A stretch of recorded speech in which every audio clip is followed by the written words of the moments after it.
The wealthy elites of ancient Rome surrounded themselves with beautiful objects and art. But these weren't just marble statues and golden trinkets they collected. Among their most prized possessions were enslaved children, specially selected and groomed as living decorations and companions.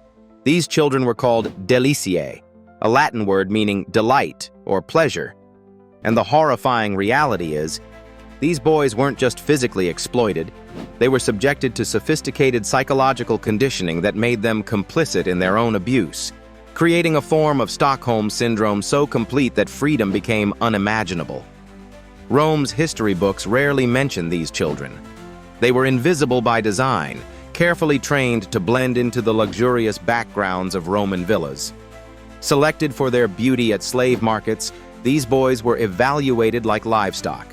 Teeth checked, skin examined for blemishes, proportions measured with cold precision. Their former identities were systematically erased and replaced with names from mythology like Ganymede. These children were often acquired from conquered territories or purchased from desperate families in poor provinces. The psychological manipulation was far more devastating than any physical abuse. These children were taught that their entire worth depended on pleasing their masters. Success meant maintaining beauty and perfect submission. Failure meant complete worthlessness. But here's where this history gets truly disturbing. These boys weren't just kept around as decorative objects. Wealthy Roman men viewed these children as the ultimate status symbol, a living testament to their refined taste and unlimited resources. These boys were expected to provide intellectual conversation, recite poetry, play music, and serve as silent companions during business meetings. They underwent extensive training in languages, philosophy, and proper deportment, all to enhance their value as possessions. Marcus Lucullus and men like him didn't just want beautiful slaves, they wanted cultivated companions who reflected their sophistication. The tragedy deepened as these boys grew older.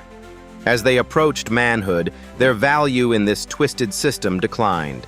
Some were sold to other households, others given minor positions, and many simply disappeared without explanation. Even those eventually freed carried invisible scars that never healed.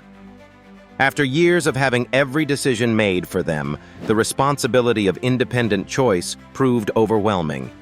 They'd been trained to anticipate others' desires so completely that identifying their own wants became nearly impossible. The boys who survived this system carried both visible and invisible wounds that shaped their entire lives.